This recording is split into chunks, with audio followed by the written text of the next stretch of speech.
బయలుదేరాం. విజయవాడ దిగిన తర్వాత మా మీద మమ్మల్ని లోకేష్ వాళ్ళ ఇంటి ముందు లాక్ చేశారు. అక్కడి నుంచి సచివాలయంకి వెళ్ళండి అని చెప్పి లోపల బంధించేసి లాక్ చేశారు. మేము ఎటు వెళ్ళామో ఏం చేస్తున్నామో ఎవరికి ఏం అర్థం కావట్లేదు.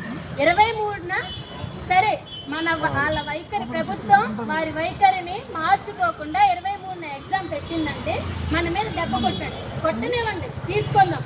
27 నుంచి మన వయోజనుల ఓటు హక్కుని వినియోగించుకుంటూ 27 నుంచి పడతానే ఉన్నాం. మనం బాగుపడినప్పుడు, ఏ ప్రభుత్వం మనకి సహాయం చేయనప్పుడు మనం ఎవరికి ఎదగడానికి సహాయం చేయని అవసరం లేదు. ఇప్పుడు కూడా రేపు నుంచి ఏ అమ్మాయి అయినా అబ్బాయి అయినా బయటకు వచ్చి మాట్లాడాలి. ఇది మన భవిష్యత్, మనమే మాట్లాడుకోవాలి. ప్రభుత్వం మన దగ్గరికి వచ్చి హామీ ఇచ్చే వరకు మాట్లాడాలి అంతే.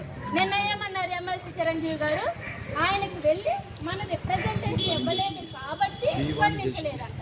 మరి నోటిఫికేషన్ వచ్చిన వెంటనే రాష్ట్రాల తప్పులన్నాయి స్పందించింది ఎవరు?